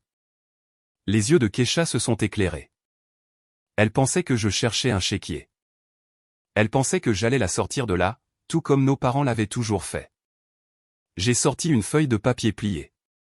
C'était une impression que j'avais récupérée au bureau du greffe plus tôt ce matin-là. Je n'ai pas d'argent pour toi, Kesha, ai-je dit, ma voix calme et définitive. Mais j'ai quelque chose de mieux. J'ai une confrontation avec la réalité. J'ai pressé le papier dans sa main. Elle l'a déplié, le front plissé par la confusion. Qu'est-ce que c'est, a-t-elle demandé, levant les yeux vers moi. C'est une liste d'entreprises locales qui recrutent actuellement, ai-je expliqué. Le café en bas a besoin de baristas. Le service de nettoyage du palais de justice cherche des concierges pour l'équipe de nuit. L'épicerie sur la 4e rue a besoin de caissiers. Kesha a fixé le papier comme s'il était couvert de poison. Tu veux que je travaille dans une épicerie? J'ai un diplôme en histoire de l'art. Je suis une mondaine. Tu étais une mondaine, l'ai-je corrigé. Maintenant, tu es la femme d'un criminel sans aucun actif et avec une montagne de dettes. Tu as passé toute ta vie à penser que ta valeur venait de l'homme à tes côtés. Tu pensais que j'étais une ratée parce que je travaillais pour gagner ma vie. Tu pensais que j'étais inférieur à toi parce que j'avais choisi une carrière plutôt qu'un mari. J'ai fait un pas de plus, l'obligeant à me regarder dans les yeux. Eh bien, Kesha, regarde où nous en sommes. Je suis juge fédéral et tu n'es qualifié pour rien qui n'implique de dépenser de l'argent que tu n'as pas. Tu dois apprendre à survivre par toi-même. Tu dois apprendre la valeur d'un dollar que tu as réellement gagné. Je ne suis pas ton distributeur automatique. Je ne suis pas ton filet de sécurité. Je me suis tourné et j'ai marché vers les ascenseurs. Commence par le service de nettoyage, ai-je lancé par-dessus mon épaule. Il paie les heures supplémentaires. Je suis entré dans l'ascenseur et les portes ont glissé. À travers l'ouverture qui se rétrécissait, j'ai vu Kesha debout seule dans le couloir, serrant la liste des emplois au salaire minimum. Pour la première fois de sa vie, elle avait l'air terrifiée. Non pas parce qu'elle avait des ennuis, mais parce qu'elle réalisait enfin qu'elle n'avait absolument rien à offrir au monde que ses deux propres mains. La salle d'audience sentait la cire pour parquet et la sueur nerveuse. C'était une odeur que je connaissais mieux que le parfum que ma mère portait à l'église. Mais aujourd'hui, je n'étais pas assise sur le siège du juge. Je ne portais pas la robe. J'étais assise au premier rang de la galerie, les mains jointes sur mes genoux, regardant la machine de la justice broyer ma famille. Le juge Harrison, un homme austère qui m'avait encadré pendant mon stage, siégeait bien au-dessus de nous. Il regardait la table de la défense où Brad était affalé dans une combinaison orange. Les costumes coûteux avaient disparu. La Rolex avait disparu. Tout ce qui restait était un petit homme avec une mauvaise coupe de cheveux et une voix tremblante. « Monsieur Vance », a dit le juge Harrison, sa voix résonnant sans microphone. « Vous avez plaidé coupable à 18 chefs d'accusation de fraude électronique, de fraude boursière et de blanchiment d'argent. Avez-vous quelque chose à dire avant que je ne prononce la sentence ?» Brad s'est levé. Il n'a pas regardé Kesha, qui sanglotait doucement au dernier rang. Il ne m'a pas regardé. Il s'est tourné légèrement, regardant directement mes parents. « Monsieur le juge », a commencé Brad, sa voix gagnant une force surprenante. « J'ai fait des choses terribles. Je le sais. Mais je veux que le tribunal sache que je n'ai pas fait cela seul. Je n'ai forcé personne à me donner son argent. » Il a pointé un doigt tremblant vers Desmond et Patrice. « Ils m'ont supplié de le prendre », a dit Brad, un sourire cruel effleurant ses lèvres. « Mes beaux-parents. Ils savaient que les rendements étaient impossibles. Ils savaient que c'était trop beau pour être vrai. Mais ils s'en fichaient. Ils étaient tellement désespérés d'être riches, tellement désespérés de mépriser leurs voisins et leurs propres filles qu'ils m'ont confié leurs économies de toute une vie sans lire une seule page. L'avidité est une drogue puissante, monsieur le juge. Je n'étais que le fournisseur. » Un murmure a parcouru la salle d'audience. J'ai regardé mon père se recroqueviller sur son siège. Il avait l'air petit. Il avait l'air vieux. Pour la première fois, il se voyait à travers les yeux du monde.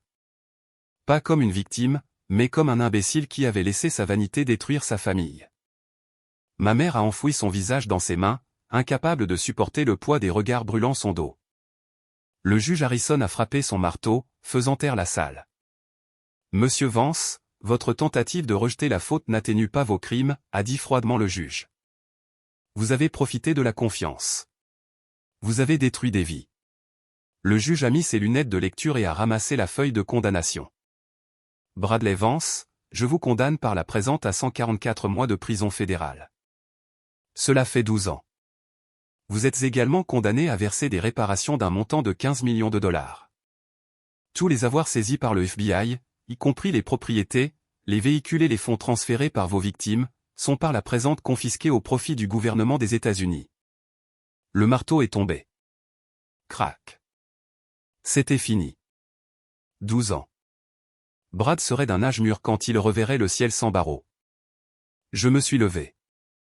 Je n'ai pas regardé Brad alors que les marshals l'emmenaient. J'ai regardé mes parents. Ils restaient figés au milieu des décombres de leur vie. Ils n'avaient plus de maison. Ils n'avaient plus d'argent. Ils n'avaient plus de fierté à protéger. Et alors que je passais devant eux vers la sortie, j'ai réalisé que le tribunal avait raison. Justice avait été rendue. Elle avait juste un goût de cendre. L'avis de saisie n'a pas été envoyé par la poste. Il était collé sur la porte d'entrée du domaine Brox avec un adhésif orange vif qui décollait le vernis du chêne. 3 jours plus tard, les adjoints du shérif sont arrivés. Ils se fichaient que Desmond soit un pilier de la communauté. Ils se fichaient que Patrice soit la responsable de l'organisation auxiliaire de l'église. Ils se souciaient seulement de l'ordre d'expulsion tamponné par le tribunal même où je siégeais. Je n'y suis pas allé pour regarder. Je n'avais pas besoin de le voir pour savoir à quoi cela ressemblait. Je savais que ma mère essaierait d'emballer sa verrerie en cristal pendant que les déménageurs sortiraient les canapés. Je savais que mon père se tiendrait dans l'allée à argumenter avec le représentant de la banque, essayant d'utiliser une cote de crédit désormais au fond du gouffre pour négocier un sursis. Ils ont pris ce qu'ils pouvaient porter. C'était pathétique, vraiment. Des malles Louis Vuitton remplis de vêtements qu'il n'avait nulle part où porter. Une cave à cigares de cigares cubains que Desmond a attrapé au lieu des albums photos de famille. Même à la fin, ils s'accrochaient au symbole de la vie qu'ils avaient perdu plutôt qu'à l'essentiel de la survie. Mon téléphone a sonné à 14 heures. C'était mon père. Nia, a-t-il dit, sa voix tremblant sur fond de moteur diesel et de cris de déménageurs. La banque a pris la maison. Ils l'ont vraiment prise. Nous n'avons nulle part où aller. Les comptes sont toujours gelés. Nous ne pouvons même pas prendre une chambre d'hôtel. J'étais assise à mon bureau au palais de justice, regardant l'horizon de Manhattan. J'ai pris une gorgée de thé. C'est malheureux, papa, ai-je dit doucement. Nia, tu as un pantouse. Patrice a saisi le téléphone, sa panique était perçante et exigeante. Nous avons besoin d'un endroit où loger juste pour quelques semaines jusqu'à ce que cette histoire de Brad soit réglée. Envoie une voiture pour nous. Nous sommes sur le trottoir comme des vagabonds. J'ai pensé à mon appartement. Il était magnifique. Il était paisible. C'était le sanctuaire que j'avais construit avec mon propre argent, l'argent dont ils s'étaient moqués. J'ai pensé à les laisser entrer. J'ai pensé à leurs critiques, leurs exigences, leur refus absolu de me respecter jusqu'à ce qu'ils aient besoin de quelque chose. Je ne peux pas faire ça, maman, ai-je dit. Comment ça tu ne peux pas? A-t-elle crié. Nous sommes tes parents. Tu as plein de place. Non, je n'en ai pas, ai-je répondu, ma voix aussi stable qu'un battement de cœur. Mon appartement fait 200 mètres carrés. C'est amplement d'espace pour moi, mais c'est bien trop petit pour contenir vos égos. Il y a eu un silence de stupéfaction sur la ligne. Nos égos? A bafouillé Desmond. Nia, nous sommes sans abri. Alors je vous suggère de trouver un motel qui accepte les espèces. J'ai dit, vous avez l'argent que je vous ai donné pour le taxi du retour du tribunal. Utilisez-le judicieusement. J'ai raccroché. À 300 mètres de là, la lourde porte d'entrée du domaine Brox s'est refermée. L'adjoint a passé une épaisse chaîne métallique dans les poignets et a verrouillé un cadenas. Il a apposé un seau rouge sur la fente. Desmond et Patrice se tenaient sur le trottoir, entourés d'une pile de bagages de créateurs. Les voisins regardaient de derrière leurs rideaux. Les arroseurs se sont mis en marche, arrosant une pelouse qui ne leur appartenait plus. Pour la première fois en 30 ans, ils étaient exactement ce qu'ils avaient toujours craint d'être, ordinaires et seuls. Les néons du restaurant bourdonnaient au-dessus de nos têtes, jetant une lueur crue et clinique sur la banquette en vinyle. C'était bien loin des nappes en lin et de la verrerie en cristal de Martha S. Vignard. L'air sentait la graisse de friture et le vieux café. Desmond et Patrice étaient assis en face de moi, recroquevillés sur leurs assiettes comme des réfugiés. Mon père mangeait son cheeseburger avec une intensité désespérée qui faisait de la peine à voir. Ma mère picorait ses frites, les yeux fixés sur le dessus de table laminée, incapable de croiser mon regard. Keisha était assise à côté d'eux, regardant par la fenêtre le parking où elle n'avait plus de voiture à conduire. J'ai pris une gorgée de mon thé glacé. Je n'ai pas mangé. Je n'étais pas là pour la nourriture. J'étais là pour rendre un verdict. Te souviens-tu de ce que tu m'as dit quand j'ai été accepté à la faculté de droit, papa? Ai-je demandé, ma voix coupant le cliquetis découvert. Desmond a arrêté de mâcher. Il s'est figé. Il n'a pas levé les yeux. Tu m'as dit que c'était un gaspillage de mes belles années, ai-je continué. Tu m'as dit que les hommes n'aiment pas les femmes qui argumentent. Tu m'as dit que mon travail était de trouver un mari qui pourrait s'occuper de moi pour que je n'aie jamais à travailler un seul jour de ma vie. J'ai regardé ma mère. Et toi, maman, tu m'as dit que Keisha était la plus intelligente parce qu'elle avait assuré le coup. Tu m'as dit qu'épouser Brad était l'accomplissement ultime. Tu mesurais le succès à la taille d'un diamant et au code postal d'une maison. Patrice a tressailli. Une seule larme a roulé sur sa joue, traçant un sillon dans son fond de teint. Elle n'a pas dit un mot. Elle savait qu'elle avait perdu le droit de parler. Eh bien, regardez où cette philosophie vous a mené, ai-je dit en me penchant en avant. Vous avez misé vos vies sur un homme parce que vous étiez trop paresseux pour miser sur vous-même. Vous vouliez le raccourci. Vous vouliez le prestige sans le travail. Et maintenant, vous êtes assis dans un restaurant à manger un repas à 10 $ que vous ne pouvez pas vous permettre de payer. J'ai fait signe à la serveuse. Elle a déposé l'addition sur la table. Desmond a regardé le bout de papier avec terreur. Il n'avait pas de portefeuille. Il n'avait pas de compte bancaire. Il était complètement impuissant. J'ai ramassé l'addition. J'ai sorti ma propre carte. C'était une carte émise par le gouvernement, garantie par la pleine foi et le crédit des États-Unis. J'ai payé la note. Ensuite, j'ai fouillé dans mon sac et j'ai sorti une enveloppe blanche. Elle n'était pas épaisse. Elle n'était pas mince. C'était exactement assez. J'ai fait glisser l'enveloppe sur la table grasse jusqu'à ce qu'elle repose entre les mains de mes parents. C'est $2000, ai-je dit. C'est suffisant pour une caution sur un studio et un mois de course. C'est un début. Desmond l'a saisi, sa main tremblante. Merci, Nia, a-t-il chuchoté, la voix brisée. Merci. Ne me remercie pas, ai-je dit en me levant et en lissant ma jupe. Ce n'est pas un cadeau, papa. C'est une indemnité de départ. Je les ai regardés une dernière fois. C'est le dernier argent que vous recevrez jamais de moi. Vous allez apprendre comment survivre. Vous allez apprendre ce que ça fait de travailler pour chaque centime que vous dépensez. Vous allez apprendre la leçon que vous avez refusé de m'enseigner. L'indépendance n'est pas un plan de secours. C'est le seul plan. Je suis sorti du restaurant dans l'air frais de la nuit. Je ne me suis pas retourné. Je suis monté dans ma voiture et j'ai conduit vers la ville, les laissant compter leur argent et leurs regrets sous l'enseigne néon bourdonnante. Les couloirs du palais de justice fédérale semblaient différents maintenant. Ils ressemblaient autrefois à un labyrinthe que je devais parcourir avec prudence, mais maintenant, ils semblaient être mon royaume. Les chuchotements qui me suivaient n'étaient plus remplis de doute ou de scepticisme. Ils étaient lourds de respect. Je suis passé devant la galerie des portraits des anciens juges, et pour la première fois, j'ai senti que j'avais vraiment ma place parmi eux. Le New York Times avait publié un portrait de moi intitulé « Le marteau de fer de Manhattan », louant mon refus de céder à la pression pendant le procès Vance. Mon bureau était croulé sous les lettres, non pas de créanciers ou de parents en colère, mais d'étudiants en droit, de jeunes femmes qui écrivaient que le fait de me voir sur le siège du juge leur faisait croire qu'elles pouvaient y être, elles aussi. C'était une validation que l'argent ne pourrait jamais acheter. Un soir, alors que j'étais plongé dans la bibliothèque juridique, recherchant des précédents pour une affaire d'entente historique, un homme s'est approché de ma table. Son nom était Julian. C'était un avocat des droits civiques à l'esprit vif et aux doigts tachés d'encre. Il ne me regardait pas comme une ressource à exploiter ou un trophée à gagner. Il me regardait avec une véritable curiosité intellectuelle. Nous avons passé 4 heures à débattre des nuances de la réforme des peines. Il n'a pas posé de questions sur ma valeur nette. Il n'a pas demandé si je pouvais lui obtenir un rendez-vous avec le maire. Il a demandé ce que je pensais des opinions dissidentes de Thurgood Marshall. Lorsqu'il m'a invité à dîner, il ne m'a pas emmené dans un endroit où le menu n'avait pas de prix.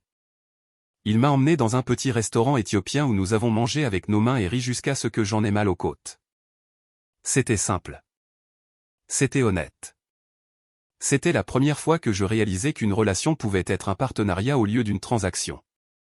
Le lundi matin est arrivé avec la clarté croustillante de la lumière du soleil d'hiver.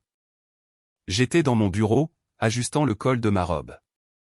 La soie noire s'est posée autour de moi comme une seconde peau. J'ai regardé dans le miroir et la femme qui me regardait n'était pas la fille qui avait été abandonnée à l'aéroport ou la sœur qui avait été moquée pour son ambition. Elle était entière.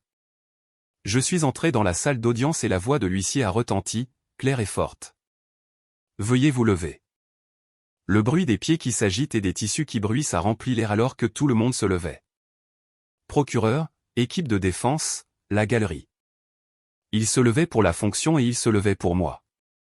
J'ai monté les marches jusqu'au siège élevé et je me suis assise. La vue d'ici était dégagée. J'ai ramassé le marteau, sentant le bois lisse contre ma paume. C'était l'outil qui avait brisé les chaînes de ma famille et construit ma nouvelle vie. Un petit sourire privé a effleuré mes lèvres. J'ai frappé le bois avec un coup sec et autoritaire. La séance est ouverte. Les lumières fluorescentes du supermarché étaient impitoyables. Kesha se tenait derrière la caisse 4, ses pieds souffrant dans des chaussures confortables.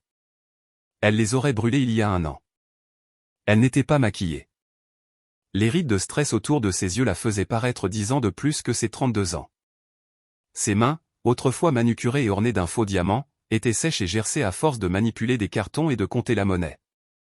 Excusez-moi, a lancé une cliente en agitant un coupon sous son nez. C'est périmé depuis hier. Est-ce que je peux encore l'utiliser? Keisha a regardé la femme. Elle a regardé le coupon de 50 cents de réduction sur la lessive. Il y a un an, elle buvait du champagne sur un yacht. Maintenant, elle se disputait pour du savon. Je dois appeler le responsable, a chuchoté Keisha, sa voix dépourvue de son ancienne arrogance. Elle gardait la tête basse, terrifiée à l'idée que quelqu'un de son ancienne vie puisse entrer et reconnaître la reine déchue de la dynastie Brox. Elle a scanné les articles. Bip bip bip. Le son était le métronome de sa nouvelle existence vide.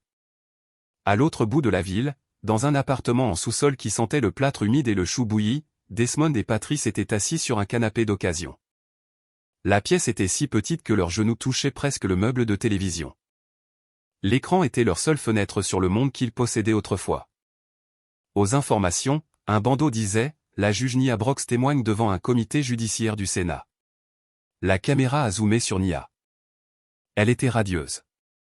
Elle parlait avec une éloquence et une autorité qui commandaient l'attention de la nation entière. Elle parlait de justice, d'intégrité, de l'avenir. Desmond a tendu la main et a touché l'écran. Sa main tremblait. Il a regardé la fille qu'il avait traitée de ratée. Il a regardé la femme dont il s'était moqué de la carrière, la qualifiant d'ennuyeuse. Elle était une géante et il était un fantôme. Elle est magnifique, a chuchoté Patrice, une larme coulant sur sa joue. Elle te ressemble trait pour trait, Desmond. Non, a dit Desmond, la voix brisée. Elle ressemble à quelqu'un qui a réussi par elle-même. Nous n'avons pas construit cela, Patrice. Nous avons essayé de le démolir. Il a éteint la télévision. La pièce a été plongée dans le silence. Ils sont restés assis là dans le noir, deux personnes qui avaient parié leur héritage sur un mensonge et avaient tout perdu. Ils avaient choisi la fête. Ils avaient choisi l'éclat de l'or des fous plutôt que le poids du vrai fer. Ils avaient manqué le moment où j'avais levé la main pour prêter serment. Et à cause de ce choix, ils manqueront chaque triomphe qui suivra. Ils regarderont ma vie de loin, à travers des écrans et des titres de journaux, étrangers à leur propre sang. J'avais l'habitude de les supplier d'ouvrir la porte. J'avais l'habitude de rester dehors à frapper, espérant qu'ils me laisseraient entrer. Mais j'ai appris la leçon la plus dure de toutes. Certaines portes, une fois claquées, se verrouillent de l'intérieur. Ils sont de l'autre côté de l'histoire maintenant. Et je suis exactement là où est ma place. Crac. La leçon la plus profonde du voyage de Nia est que votre valeur n'est jamais définie par qui est assis dans votre fan club. Sa famille a poursuivi l'illusion de la richesse et de la validation externe, troquant sa dignité contre de l'or de pacotille.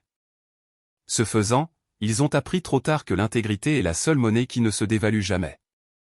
L'ascension de Nia prouve que, parfois, les sièges vides à votre table ne sont pas un signe de solitude, mais un nettoyage nécessaire pour la vie que vous étiez censé construire. Quand vous arrêtez de mendier l'approbation de personnes qui ne peuvent pas s'offrir votre valeur, vous devenez enfin libre.